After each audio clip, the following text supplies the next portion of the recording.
ನಮಸ್ಕಾರ. ಕೆಸಿಎನ್ ಜಿಲ್ಲಾ ವಾರ್ತೆಗಳಿಗೆ ಸ್ವಾಗತ. ಮೊದಲಿಗೆ ಮುಖ್ಯಾಂಶಗಳು. ಮಂಗಳೂರಿನಲ್ಲಿ ವಿವಿಧ ಪ್ರಕರಣಗಳಲ್ಲಿ ವಶಪಡಿಸಿಕೊಳ್ಳಲಾದ 82 ಕೋಟಿ ರೂಪಾಯಿ ಮೌಲ್ಯದ ಮಾದಕ ವಸ್ತು ನಾಶ. 16 ಠಾಣೆಗಳ ವ್ಯಾಪ್ತಿಯ 59 ಎನ್ಡಿಪಿಎಸ್ ಪ್ರಕರಣಗಳ ವಸ್ತು ನ್ಯಾಯಾಲಯದ ಆದೇಶದ ಬಳಿಕ ವಿಲೇವಾರಿ. ಮುಸ್ಲಿಂ ಲೀಗಿನಲ್ಲಿ ಒಬ್ಬ ವ್ಯಕ್ತಿಗೆ 1 ಸ್ಥಾನ ನಿಯಮ. ಜಿಲ್ಲಾ ಲೀಗ್ ನಾಯಕತ್ವಕ್ಕೆ ಹಿನ್ನಡೆ ಸಾಧ್ಯತೆ. ಮನೆಯಲ್ಲಿ ಗಾಂಜಾ ಇಟ್ಟಿದ್ದ ಆರೋಪಿಗೆ 1 ವರ್ಷ ಕಠಿಣ ಜೈಲು ಶಿಕ್ಷೆ. ಜಿಲ್ಲಾ ಹೆಚ್ಚುವರಿ, ಜಿಲ್ಲಾ ಮತ್ತು ಸೆಷನ್ಸ್ ನ್ಯಾಯಾಲಯ ಶಿಕ್ಷೆ ವಿಧಿಸಿದೆ. ಕಾಸರಗೋಡು ಬಟ್ಟಂಪಾಡಿ ವೈದ್ಯರ ಶವ ಮನೆಯ ಸ್ನಾನಗೃಹದಲ್ಲಿ ಪತ್ತೆ. ಸಾವಿಗೆ ಹೃದಯಾಘಾತ ಕಾರಣ ಎಂಬ ಪ್ರಾಥಮಿಕ ಮಾಹಿತಿ. ಚೆರ್ವತ್ತೂರು ಸ್ಟೇಷನ್ ರಸ್ತೆಯಲ್ಲಿ 80 ಸೆಂಟಿಮೀಟರ್ ಎತ್ತರದ ಗಾಂಜಾ ಗಿಡ ಪತ್ತೆ. ಘಟನೆಯ ಕುರಿತು ಅಬಕಾರಿ ತಂಡದಿಂದ ತನಿಖೆ ಆರಂಭ. ವಾರ್ತೆಗಳು ವಿವರವಾಗಿ. ಮಂಗಳೂರಿನಲ್ಲಿ ವಿವಿಧ ಪ್ರಕರಣಗಳಲ್ಲಿ ವಶಪಡಿಸಿಕೊಳ್ಳಲಾದ 82 ಕೋಟಿ ರೂಪಾಯಿ ಮೌಲ್ಯದ ಮಾದಕ ವಸ್ತುಗಳನ್ನು ನಾಶಪಡಿಸಲಾಗಿದೆ. 16 ಪೊಲೀಸ್ ಠಾಣಾ ವ್ಯಾಪ್ತಿಯಲ್ಲಿ ದಾಖಲಾಗಿರುವ 59 ಎನ್ಡಿಪಿಎಸ್ ಪ್ರಕರಣಗಳಲ್ಲಿ ಭಾಗಿಯಾಗಿರುವ ಮಾದಕ ವಸ್ತುಗಳನ್ನು ನ್ಯಾಯಾಲಯದ ಅನುಮತಿಯ ಬಳಿಕ ನಾಶಪಡಿಸಲಾಯಿತು. ಮಂಗಳೂರು ನಗರ ಪೊಲೀಸರು ವಿವಿಧ ಮಾದಕ ವಸ್ತು ಪ್ರಕರಣಗಳಲ್ಲಿ ವಶಪಡಿಸಿಕೊಂಡ 82 ಕೋಟಿ ರೂಪಾಯಿ ಮೌಲ್ಯದ ಮಾದಕ ವಸ್ತುಗಳನ್ನು ನಾಶಪಡಿಸಿದ್ದಾರೆ. 16 ಪೊಲೀಸ್ ಠಾಣಾ ವ್ಯಾಪ್ತಿಯಲ್ಲಿ ದಾಖಲಾಗಿರುವ 59 ಎನ್ಡಿಪಿಎಸ್ ಪ್ರಕರಣದಲ್ಲಿನ ಮಾದಕ ವಸ್ತುಗಳನ್ನು ನಾಶಪಡಿಸಲಾಗಿದೆ. ಮುಲ್ಕಿಯ ಕೋಲ್ನಾಡು ಕೈಗಾರಿಕಾ ಪ್ರದೇಶದಲ್ಲಿ ನ್ಯಾಯಾಲಯದ ವಿಶೇಷ ಅನುಮತಿಯೊಂದಿಗೆ ಈ ಕ್ರಮ ಕೈಗೊಳ್ಳಲಾಯಿತು. ಮಾದಕ ವಸ್ತು ವಿಲೇವಾರಿ ಸಮಿತಿಯ ಮೇಲ್ವಿಚಾರಣೆಯಲ್ಲಿ ನಾಶಪಡಿಸುವ ಕಾರ್ಯ ನಡೆಸಲಾಯಿತು. ನಾಶವಾದ ಮಾದಕ ವಸ್ತುಗಳಲ್ಲಿ 450 ಕೆಜಿಗೂ ಹೆಚ್ಚು ಗಾಂಜಾ, 43.26 ಕೆಜಿ ಎಂಡಿಎಂ, 880 ಗ್ರಾಂ ಹೈಡ್ರೋವೀಡ್, 1.2 ಕೆಜಿ ಬಾಂಗ್ ಸೇರಿಕೊಂಡಿದೆ. ಕರ್ನಾಟಕದಲ್ಲಿ ಇತ್ತೀಚಿನ ದಿನಗಳಲ್ಲಿ ನಡೆದ ಅತಿದೊಡ್ಡ ಮಾದಕ ವಸ್ತು ನಾಶವು ಈ ಕೋಲ್ನಾಡು ಕೈಗಾರಿಕಾ ಪ್ರದೇಶದಲ್ಲಿ ನಡೆದಿರುವುದು. ಹಿರಿಯ ಪೊಲೀಸ್ ಅಧಿಕಾರಿಗಳು ಹಾಗೂ ಇತರರು ಸ್ಥಳಕ್ಕೆ ಆಗಮಿಸಿದ್ದರು. News bureau, Mangaluru. ಮುಸ್ಲಿಂ ಲೀಗಿನಲ್ಲಿ ಒಬ್ಬ ವ್ಯಕ್ತಿ 1 ಸ್ಥಾನ ವ್ಯವಸ್ಥೆಯನ್ನು ಕಟ್ಟುನಿಟ್ಟಾಗಿ ಜಾರಿಗೆ ತರಲು ರಾಜ್ಯ ನಾಯಕತ್ವ ನಿರ್ಧರಿಸಿರುವುದರಿಂದ ಜಿಲ್ಲಾ ಲೀಗ್ ನಾಯಕತ್ವಕ್ಕೆ ಹಿನ್ನಡೆಯಾಗಲಿದೆ.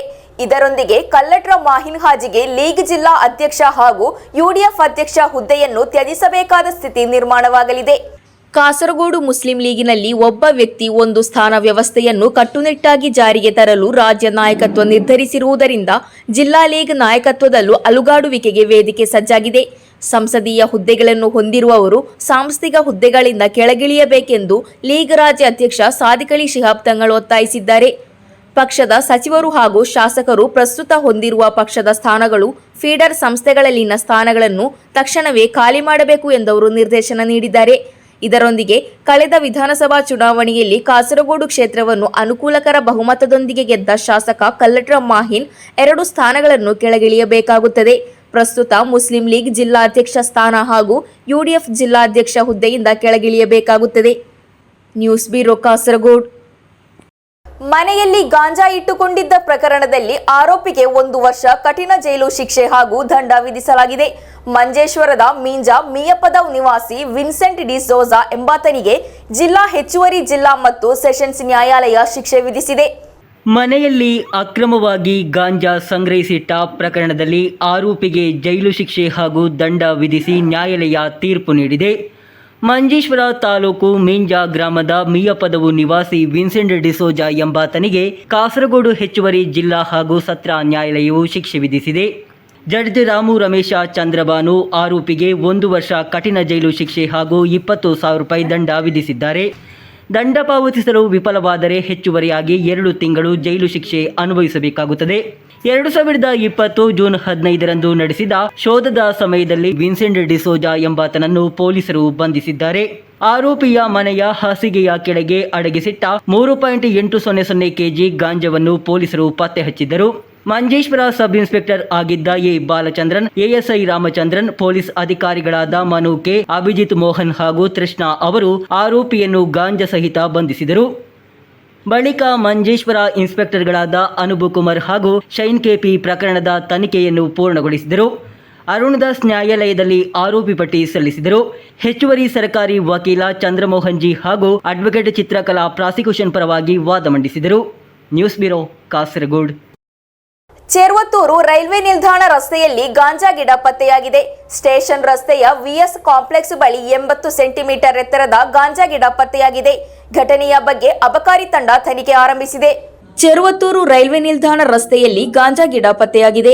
ಸ್ಟೇಷನ್ ರಸ್ತೆಯ ವಿಎಸ್ ಕಾಂಪ್ಲೆಕ್ಸ್ ಬಳಿ 80 ಸೆಂಟಿಮೀಟರ್ ಎತ್ತರದ ಗಾಂಜಾ ಗಿಡ ಪತ್ತೆಯಾಗಿದ್ದು, ಸ್ಥಳೀಯರು ಮಾಹಿತಿ ನೀಡಿದ ಬಳಿಕ ಹೊಸದುರ್ಗ ಅಬಕಾರಿ ವೃತ್ತ ನಿರೀಕ್ಷಕ ಕೆ ದಿನೇಶನ್ ಹಾಗೂ ಅವರ ತಂಡ ಸ್ಥಳಕ್ಕೆ ತಲುಪಿ ಪರಿಶೀಲನೆ ನಡೆಸಿತು. ಎನ್ಡಿಪಿಎಸ್ ಅಡಿಯಲ್ಲಿ ಪ್ರಕರಣ ದಾಖಲಿಸಲಾಗಿದೆ. ಇದನ್ನು ಯಾರು ಬೆಳೆಸಿದ್ದಾರೆ ಎಂಬುದು ಸ್ಪಷ್ಟವಾಗಿಲ್ಲ. ಘಟನೆಯಲ್ಲಿ ಯಾರ ಮೇಲೂ ಆರೋಪ ಹೊರಿಸಲಾಗಿಲ್ಲ. ಗಾಂಜಾ ಗಿಡವನ್ನು ಪೊಲೀಸರು ವಶಕ್ಕೆ ಪಡೆದಿದ್ದಾರೆ. ಪ್ರಿವೆಂಟಿವ್ ಆಫೀಸರ್ ಉನ್ನಿಕೃಷ್ಣನ್, ನಾಗರಿಕ ಅಬಕಾರಿ ಅಧಿಕಾರಿಗಳಾದ RK Arun, M ಶ್ಯಾಮಜಿತ್, TV Adul, ಚಾಲಕ ಮೈಕಲ್ ಜೋಸೆಫ್ ಕೂಡ ತಪಾಸಣಾ ತಂಡದ ಭಾಗವಾಗಿದ್ದರು. News bureau, ಚೆರ್ವತ್ತೂರು. ಕಾಸರಗೋಡಿನ ಬಟ್ಟಂಬಾರೆಯಲ್ಲಿ ವೈದ್ಯನೊಬ್ಬರ ಶವವು ಮನೆಯೊಳಗೆ ಪತ್ತೆಯಾಗಿದೆ. ಮಂಜೇಶ್ವರ ವರ್ಕಾಡಿ ನಿವಾಸಿ ಡಾಕ್ಟರ್ ರಾಜೇಂದ್ರ ಶೆಟ್ಟಿ ಸ್ನಾನಗೃಹದಲ್ಲಿ ಮರಣ ಹೊಂದಿದ ಸ್ಥಿತಿಯಲ್ಲಿ ಕಂಡುಬಂದಿದ್ದಾರೆ. ಪದೇ ಪದೇ ಫೋನ್ ಕರೆ ಮಾಡಿದರೂ ಯಾವುದೇ ಪ್ರತಿಕ್ರಿಯೆ ಬಾರದ ಕಾರಣ ಸಂಬಂಧಿಕರು ಮನೆಗೆ ಹೋದಾಗ ಈ ಘಟನೆ ಬೆಳಕಿಗೆ ಬಂದಿದೆ. ಸಾವಿಗೆ ಹೃದಯಾಘಾತ ಕಾರಣ ಎಂಬುದು ಆರಂಭಿಕ ನಿಗಮನ. ಕಳೆದ ದಿನ ಮಂಜೇಶ್ವರ ವರ್ಕಾಡಿ ನಿವಾಸಿ ಡಾಕ್ಟರ್ ರಾಜೇಂದ್ರ ಶೆಟ್ಟಿ ಅವರ ಶವವು ಕಾಸರಗೋಡಿನ ಬಟ್ಟಂಬಾರೆಯ ಕೃಷ್ಣ ಥಿಯೇಟರ್ ಬಳಿಯ ಮನೆಯಲ್ಲಿ ಪತ್ತೆಯಾಗಿದೆ. ಶವವು ಮನೆಯೊಳಗಿನ ಸ್ನಾನಗೃಹದಲ್ಲಿ ಪತ್ತೆಯಾಗಿದೆ. ಪದೇ ಪದೇ ಕರೆ ಮಾಡಿದರೂ ಯಾವುದೇ ಪ್ರತಿಕ್ರಿಯೆ ಬಾರದ ಕಾರಣ ಸಂಬಂಧಿಕರು ವೈದ್ಯರನ್ನು ನೋಡಲು ಮನೆಗೆ ಹೋದಾಗ ಈ ವಿಚಾರ ಬೆಳಕಿಗೆ ಬಂದಿದೆ.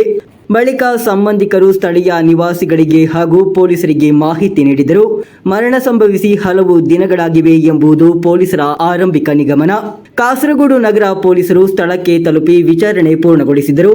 ಪೊಲೀಸರು ಅಸ್ವಾಭಾವಿಕ ಸಾವಿನ ಪ್ರಕರಣವನ್ನು ದಾಖಲಿಸಿಕೊಂಡಿದ್ದಾರೆ. ಬಳಿಕ ಶವವನ್ನು ಹೆಚ್ಚಿನ ಪರೀಕ್ಷೆಗೆ ಹಾಗೂ ಮರಣೋತ್ತರ ಪರೀಕ್ಷೆಗಾಗಿ ಕಾಸರಗೋಡು ಜನರಲ್ ಆಸ್ಪತ್ರೆಯ ಶವಾಗಾರಕ್ಕೆ ಸ್ಥಳಾಂತರಿಸಲಾಯಿತು. ಮರಣೋತ್ತರ ಪರೀಕ್ಷೆಯ ಬಳಿಕ ಶವವನ್ನು ಸಂಬಂಧಿಕರಿಗೆ ಹಸ್ತಾಂತರಿಸಿ ಬುಧವಾರವೇ ಅಂತ್ಯಕ್ರಿಯೆ ನಡೆಸಲಾಯಿತು.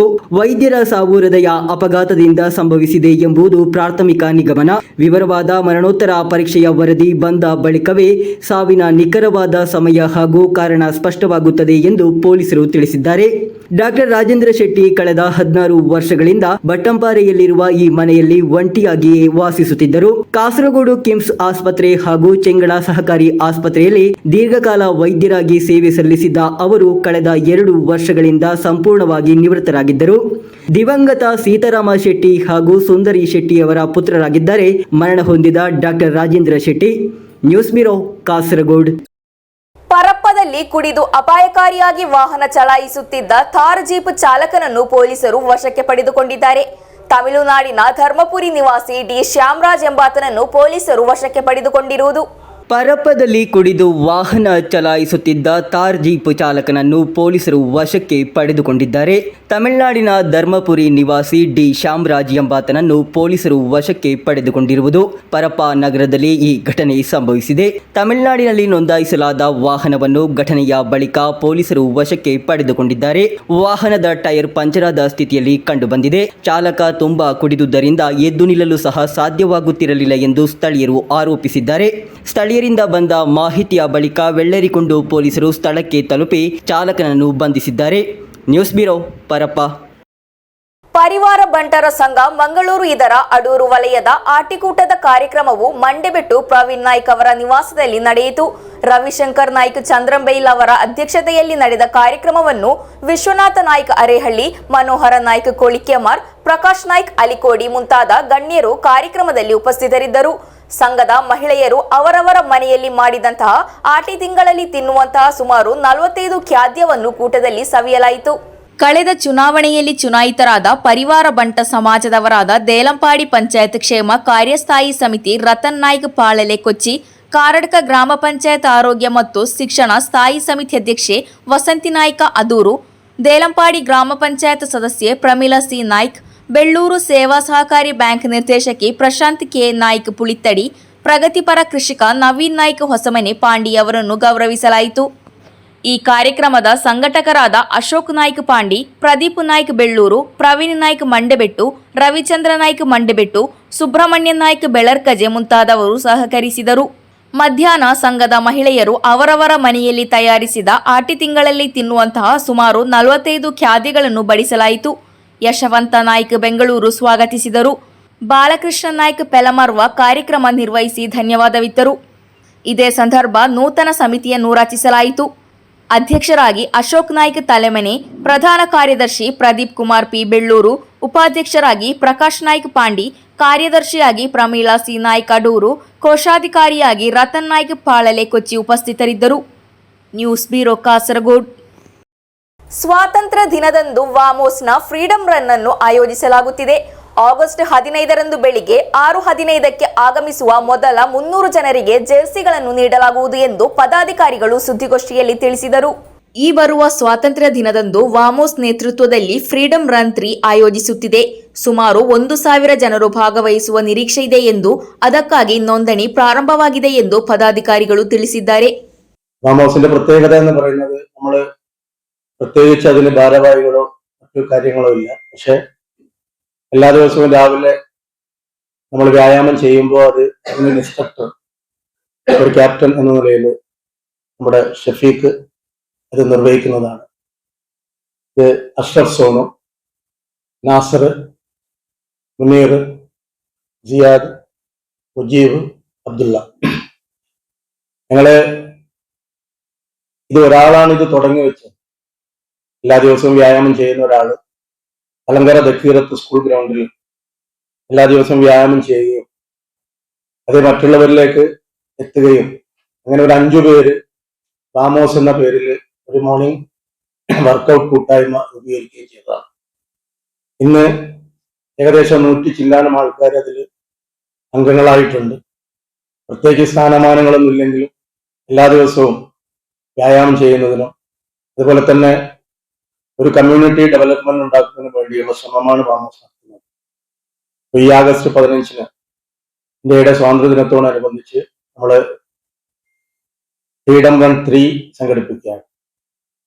കലങ്കര ഗവൺമെന്റ് മുസ്ലിം ഹൈസ്കൂളിൽ നിന്ന് രാവിലെ 7 മണിക്കാണ് പരിപാടി തുടങ്ങുന്നത്. പുതിയ ബസ് സ്റ്റാൻഡിലാണ് ഇത് അവസാനിക്കുന്നത്. ഏകദേശം 1000-ഓളം ആളുകളെ നമ്മൾ ഈ പരിപാടിയിലേക്ക് പ്രതീക്ഷിക്കുന്നു. Shafeeq Theruvath, advocate VM Muneer, Siyad KM, Mujeeb KA, Muneer Sakura, Abdulla, Aftab, Ashraf Sonu ಹಾಗೂ ಇತರರು ಸುದ್ದಿಗೋಷ್ಠಿಯಲ್ಲಿ ಉಪಸ್ಥಿತರಿದ್ದರು. News bureau Kasaragod.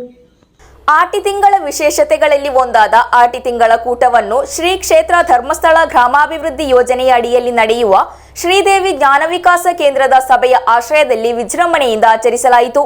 ಶೋಭಾ ರವೀಂದ್ರರಾವ್ ಅಂಬುಕುಂಜೆ ಮಜಕ್ಕಾರು ಅವರ ನಿವಾಸದಲ್ಲಿ ನಡೆದ ಕಾರ್ಯಕ್ರಮವನ್ನು SKD RDP ವಲಯ ಅಧ್ಯಕ್ಷ ರಾಜನ್ ಮುಳಿಯಾರು ದೀಪ ಬೆಳಗಿಸುವ ಮೂಲಕ ಕಾರ್ಯಕ್ರಮವನ್ನು ಉದ್ಘಾಟಿಸಿದರು.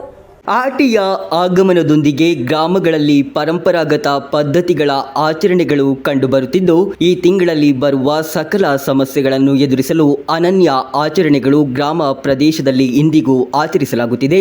ಆಟಿಕಳಂಜ, ಆಟಿಕೂಟ ಸೇರಿದಂತೆ ಅನೇಕ ವಿಧದ ಪದ್ಧತಿಗಳು ಗ್ರಾಮ ಪ್ರದೇಶದಲ್ಲಿ ಇಂದಿಗೂ ಜೀವಂತವಾಗಿದ್ದು, ಗ್ರಾಮದ ಜನರು ಹಿರಿಯರಿಂದ ಬಂದ ಬಳುವಳಿಯನ್ನು ಇಂದಿಗೂ ಆಚರಿಸುತ್ತಿರುವುದು ಕಾಣಬಹುದು. ಇದೇ ರೀತಿಯಲ್ಲಿ ಆಟಿ ತಿಂಗಳ ವಿಶೇಷತೆಗಳಲ್ಲಿ ಒಂದಾದ ಆಟಿ ತಿಂಗಳ ಕೂಟವನ್ನು ಶ್ರೀ ಕ್ಷೇತ್ರ ಧರ್ಮಸ್ಥಳ ಗ್ರಾಮಾಭಿವೃದ್ಧಿ ಯೋಜನೆಯ ಅಡಿಯಲ್ಲಿ ನಡೆಯುವ ಶ್ರೀದೇವಿ ಜ್ಞಾನ ವಿಕಾಸ ಕೇಂದ್ರದ ಸಭೆಯ ಆಶ್ರಯದಲ್ಲಿ ವಿಜೃಂಭಣೆಯಿಂದ ಆಚರಿಸಲಾಯಿತು. ಶೋಭಾ ರವೀಂದ್ರರಾವ್ ಅಂಬುಕುಂಜೆ ಮಜಕ್ಕಾರು ಅವರ ನಿವಾಸದಲ್ಲಿ ನಡೆದ ಕಾರ್ಯಕ್ರಮವನ್ನು SKDRDP ವಲಯ ಅಧ್ಯಕ್ಷ ರಾಜನ್ ಮುಳಿಯಾರು ದೀಪ ಬೆಳಗಿಸುವ ಮೂಲಕ ಕಾರ್ಯಕ್ರಮವನ್ನು ಉದ್ಘಾಟಿಸಿದರು.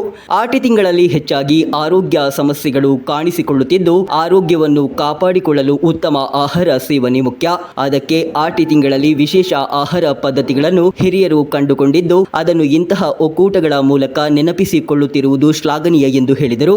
ಉತ್ತಮ ದೇಹದ ಆರೋಗ್ಯಕ್ಕೆ ಉತ್ತಮ ಆಹಾರ ಸೇವನೆ ಮುಖ್ಯ. ಜೊತೆಗೆ ಮನಸ್ಸಿನ ಆರೋಗ್ಯಕ್ಕೆ ಭಗವಂತನ ಚಿಂತನೆ ಮುಖ್ಯ. ಪುರಾಣ ಕಥೆಗಳನ್ನು ಪಾರಾಯಣ ಮಾಡುವುದರ ಮೂಲಕ ಮಾನಸಿಕ ಸ್ಥಿತಿಯನ್ನು ಸದೃಢಗೊಳಿಸಬಹುದೆಂದು ಅವರು ಕರೆ ನೀಡಿದರು. നമ്മുടെ ആചാരങ്ങളും അനുഷ്ഠാനങ്ങളും അതേപോലെ നമ്മുടെ ജീവിത രീതി, നമ്മുടെ ഭക്ഷണ രീതി, ഇതൊക്കെ പഠിക്കുന്നതിന് വേണ്ടിയിട്ടുള്ള ഒരു ഒത്തുചേരലാണ് ധർമ്മസ്ഥല സംഘം ചെയ്തുകൊണ്ടിരിക്കുന്നത്. നമ്മളെ സംബന്ധിച്ചിടത്തോളം നമ്മുടെ പുരാണങ്ങളിൽ പറയുന്ന കാര്യം, നമ്മൾ 4 കാര്യങ്ങൾ നമ്മൾ ഈ ജീവിതത്തിൽ ധർമ്മം, അർത്ഥം, കാമം, മോക്ഷം ഈ ധർമാർത്ഥ കാമ മോക്ഷം എന്ന് പറയുന്ന ചതുർവിധ പുരുഷാർത്ഥം എന്ന് പറയും 4 കാര്യങ്ങൾ. ഈ 4 കാര്യങ്ങളെ കൂടിയാണ് നമ്മുടെ ജീവിതം കടന്നു പോകുന്നത്. ധർമ്മത്തിലൂടെ നമ്മൾ അർത്ഥം ഉണ്ടാക്കുക, അർത്ഥത്തിലൂടെ നമ്മൾ ആഗ്രഹങ്ങൾ പൂർത്തീകരിക്കുക, അതിനുശേഷം മോക്ഷത്തിലേക്ക് എത്തുക. ഇതാണ് ചതുർവിധ പുരുഷാർത്ഥം എന്ന് പറയുന്നത്. ಮಾಳಂಗೈ ಒಕ್ಕೂಟದ ಹರಿಣಿ ಸಭೆಯ ಅಧ್ಯಕ್ಷತೆ ವಹಿಸಿದ್ದರು. ರವೀಂದ್ರರಾವ್ ಅಂಬುಕುಂಜೆ ಮಜಕಾರು ಉಪಸ್ಥಿತರಿದ್ದು ಶುಭ ಹಾರೈಸಿ ಮಾತನಾಡಿದರು. ಎಸ್ಕೆಡಿಆರ್ಡಿಪಿ ಸಂಯೋಜಕಿ ಸೌಮ್ಯ ಅವರು ಆಟಿಯ ಮಹತ್ವ ಮತ್ತು ಮುಂದಿನ ಯೋಜನೆಗಳ ಬಗ್ಗೆ ಮಾಹಿತಿ ನೀಡಿದರು. ಪುಷ್ಪವತಿ ಮಾಳಂಗೈ ವರದಿ ಮಂಡಿಸಿದರು. ಸುಮನಾ ಅಂಬುಕುಂಜೆ ಸ್ವಾಗತಿಸಿ ನಿಶಾ ಕಟ್ಮಗಲ್ ಧನ್ಯವಾದವಿತ್ತರು. ರೂಪಶ್ರೀ ಅಂಬುಕುಂಜೆ ನಿರೂಪಿಸಿದರು. ಸಭೆಯಲ್ಲಿ ಮುಂದಿನ ಯೋಜನೆಗಳ ಬಗ್ಗೆ ಚರ್ಚಿಸಲಾಯಿತು. ರಾಷ್ಟ್ರ ಗೀತೆಯೊಂದಿಗೆ ಸಭಾ ಕಾರ್ಯಕ್ರಮ ಮುಕ್ತಾಯಗೊಂಡಿತು. ಬಳಿಕ ಸದಸ್ಯರ ಮನೆಯಿಂದ ಆಟಿ ತಿಂಗಳ ವಿವಿಧ ಭಕ್ಷ್ಯ ಭೋಜನಗಳನ್ನು ಜೊತೆಯಾಗಿರಿಸಿ ಆಟಿ ತಿಂಗಳ ಔತಣಕೂಟವನ್ನು ಜೊತೆಯಾಗಿ ಸವಿಯಲಾಯಿತು. News bureau, Kasaragod. ಕೊನೆಯಲ್ಲಿ ಮತ್ತೊಮ್ಮೆ ಮುಖ್ಯಾಂಶಗಳು. ಮಂಗಳೂರಿನಲ್ಲಿ ವಿವಿಧ ಪ್ರಕರಣಗಳಲ್ಲಿ ವಶಪಡಿಸಿಕೊಳ್ಳಲಾದ 82 ಕೋಟಿ ರೂಪಾಯಿ ಮೌಲ್ಯದ ಮಾದಕ ವಸ್ತು ನಾಶ. 16 ಠಾಣೆಗಳ ವ್ಯಾಪ್ತಿಯ 59 ಎನ್ಡಿಪಿಎಸ್ ಪ್ರಕರಣಗಳ ವಸ್ತು ನ್ಯಾಯಾಲಯದ ಆದೇಶದ ಬಳಿಕ ವಿಲೇವಾರಿ. ಮುಸ್ಲಿಂ ಲೀಗಿನಲ್ಲಿ ಒಬ್ಬ ವ್ಯಕ್ತಿಗೆ 1 ಸ್ಥಾನ ನಿಯಮ. ಜಿಲ್ಲಾ ಲೀಗ್ ನಾಯಕತ್ವಕ್ಕೆ ಹಿನ್ನಡೆ ಸಾಧ್ಯತೆ. ಮನೆಯಲ್ಲಿ ಗಾಂಜಾ ಇಟ್ಟಿದ್ದ ಆರೋಪಿಗೆ 1 ವರ್ಷ ಕಠಿಣ ಜೈಲು ಶಿಕ್ಷೆ. ಜಿಲ್ಲಾ ಹೆಚ್ಚುವರಿ, ಜಿಲ್ಲಾ ಮತ್ತು ಸೆಷನ್ಸ್ ನ್ಯಾಯಾಲಯ ಶಿಕ್ಷೆ ವಿಧಿಸಿದೆ. ಕಾಸರಗೋಡು ಬಟ್ಟಂಪಾಡಿ ವೈದ್ಯರ ಶವ ಮನೆಯ ಸ್ನಾನಗೃಹದಲ್ಲಿ ಪತ್ತೆ. ಸಾವಿಗೆ ಹೃದಯಾಘಾತ ಕಾರಣ ಎಂಬ ಪ್ರಾಥಮಿಕ ಮಾಹಿತಿ. ಚೆರ್ವತ್ತೂರು ಸ್ಟೇಷನ್ ರಸ್ತೆಯಲ್ಲಿ 80 ಸೆಂಟಿಮೀಟರ್ ಎತ್ತರದ ಗಾಂಜಾ ಗಿಡ ಪತ್ತೆ.